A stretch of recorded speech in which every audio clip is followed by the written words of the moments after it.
అసెంబ్లీలో ఎప్పుడైతే జగన్ నేను తలుచుకుంటే చాలు ఎంతమంది ఎమ్మెల్యేలు వస్తారో లెక్కే లేదంటూ వ్యాఖ్యలు చేసిన సంగతి మనందరికీ తెలిసిందే.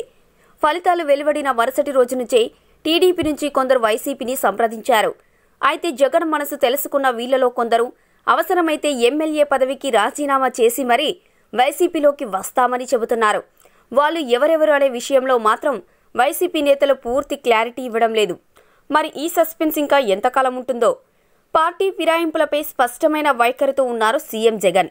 నంద్యాల ఉప ఎన్నికల సమయంలో కూడా ఎమ్మెల్సీ పదవికి రాజీనామా చేసిన తర్వాతే శిల్పా చక్రపాణి రెడ్డిని వైసీపీలో చేర్చుకున్నారు.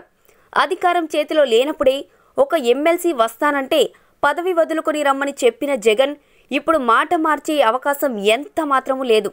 ఇదే విషయాన్ని నిండు సభలో చెప్పారు కూడా. దీంతో పార్టీ మారాలనుకుంటున్న టీడీపీ ఎమ్మెల్యేలు సైతం ధైర్యం చేయడానికి రెడీ అవుతున్నారు. ఎమ్మెల్యే పదవులకి రాజీనామా చేసి వైసీపీలో చేరుతామంటూ మెల్లిమెల్లిగా ముందుకొస్తున్నారు. అయితే వీళ్ళు ఏమి తక్కువ తినలేదండోయ్. వీరు జగన్ ముందు 2 కండిషన్లు పెడుతున్నారట. ఒకటి, ఎమ్మెల్యే అభ్యర్థిగా తమకి అవకాశం ఇవ్వాలి అని, కుదరని పక్షంలో తమ కుటుంబ సభ్యులను నిలబెట్టాలని. ఇక రెండోది ఏమిటంటే జగన్ తమ నియోజకవర్గంలో ప్రచారం చేయాలి. వీటికి జగన్ ఓకే అంటే వెంటనే స్పీకర్ ఫార్మెట్లో రాజీనామా రాసి పారేస్తామంటూ ఉబలాట పడిపోతున్నారు టీడీపీ ఎమ్మెల్యేలు. ఏం కానుందో వెయిట్ చేసి చూడాల్సిందే. సో ఫ్రెండ్స్, మా వీడియో కనుక మీకు నచ్చితే దయచేసి మా వీడియోను మీ ఫ్రెండ్స్కి షేర్ చేయండి, లైక్ చేయండి, కామెంట్ కూడా చేయండి. మీ కామెంట్స్ మాకు చాలా అవసరం. అలాగే మా ఛానల్ని సబ్స్క్రైబ్ చేయడం మర్చిపోకండి. సబ్స్క్రైబ్ చేయగానే మీకు కనబడే బెల్ ఐకాన్ మీద క్లిక్ చేయడం కూడా మర్చిపోకండి.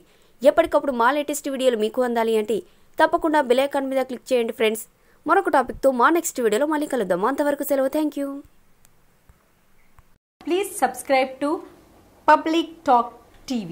Please like, share and subscribe Public Talk TV. Please subscribe Public Talk TV. Please subscribe Public Talk TV.